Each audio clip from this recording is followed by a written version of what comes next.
Good morning, student. Now we are continuing our fourth lesson of English. इसके आगे के video में आपको समझा दिया था मैंने कि कैसे मतलब वो छोटा सा कुत्ता होता है और वो दोनों कपिल कैसे उनको अच्छे से रखते हैं। फिर कैसे वैसे ही दो कपिल जो विकेड होते हैं वो क्या करते हैं, दोनों कपिल वो कुत्ते को मार देते हैं, राइट। और फिर मैंने आपको ये भी बताया था कि वो कुत्ते का जो स्पिरिट होता है डॉग का, वो क्या है कि वो जो हॉनेस्ट मैन होता है, हॉनेस्ट ओल्ड कपल होते हैं, उसमें से जो हॉनेस्ट ओल्ड मैन होता है उसके सपने में रात को आता है और बोलता है कि वो पाइन ट्री को काट दो। उसके बाद अब हम आगे पढ़ेंगे। सो the old man chop down the tree and put out of the middle of the trunk A section about 2 feet long. उसके बाद वो गया वहाँ पे फॉरेस्ट में और उसने जाके क्या किया, वो पाइन ट्री को चॉप्ड कर दिया, यानी कि काट दिया, और in the middle of the trunk in a section into a 2 feet long, और कम से कम 2 feet की दूरी पर उसको रखा। With a great labour, partly by the fire, partly by the chisel, he scraped out a hollow place, heartily by the chisel as a small bowl, और उसने फिर बाद में उसमें से क्या किया, उसमें से बाउल और वो सब बनाया। He then made a long handled hammer of a wood, उसमें से उसने एक बड़ा सा वुड का हैमर भी बनाया। Such as is used for rounding a rice, pounding a rice, उसने ऐसा हैमर बनाया कि जिससे जो राइस होता है ना उसको वो पाउंड कर सके। When new years time Drew near, जब नया साल आने लगा, जैसे कि क्रिसमस और न्यू ईयर आने लगा, बराबर। So he wish to make some rice pastry, तो उसको ऐसा लगा कि क्यों ना मैं ये चावल के साथ है ना पेस्ट्री बनाऊँ, यानी कि केक बनाऊँ। When the rice was all boiled, granny put it into the mortar, फिर जैसे ही सारा राइस बॉईल हो गया तो उसने क्या किया, उसको मोर्टर में डाला सब। The old man lifted his hammer to pound the mass into the dough, वो ओल्ड मैन ने क्या किया, उसने वो हैमर लिया, वुडन हैमर, और उसको वो जो डफ यानी कि जो चावल का जो आटा था उसको वो मतलब कूटने लगा केक बनाने के लिए।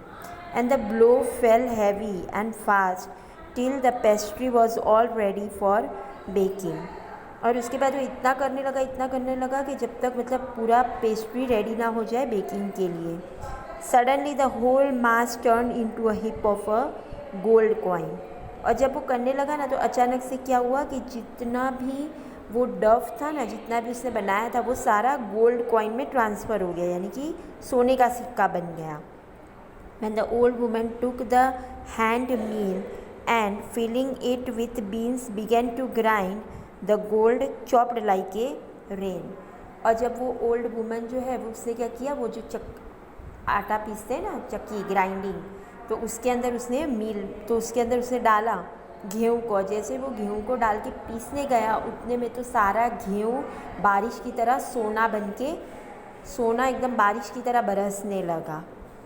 Meanwhile, the envious neighbor peeped in at the window when the boiled beans were being ground.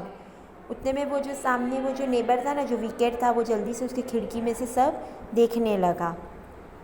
Goody me, cried the old hag as she saw each dripping of a sauce turning into yellow gold. वो तो एकदम देखते ही रह गया और चिल्लाने लगा, ओ माँ ये क्या हुआ, ये तो सारा सोना निकल रहा है ग्राइंडिंग में से। Till of a shining mass of a gold, so the old couple were rich again, तो वापिस इन लोग फिर से रिच हो गए।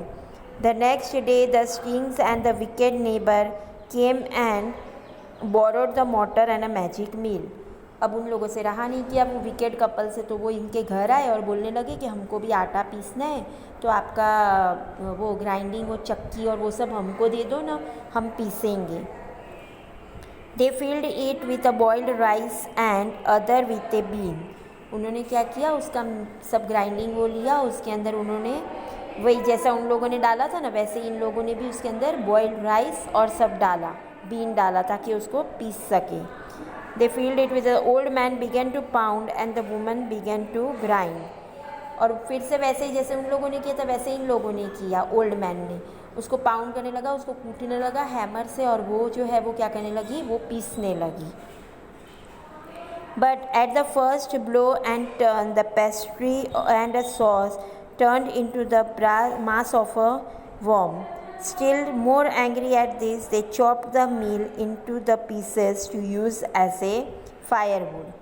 लेकिन उनसे कुछ भी नहीं हुआ, गोल्ड कुछ नहीं निकला उसमें. तो क्या है कि सब गरम गरम ऐसे सब कचरा निकलने लगा. अब इनको और गुस्सा आया, तो इनको इतना गुस्सा आया ना कि जो भी उनका मील था चक्की तरह सबको काट डाला, छोटा छोटा टुकड़ा करके उसका आग लगा दिया. Now we will continue tomorrow.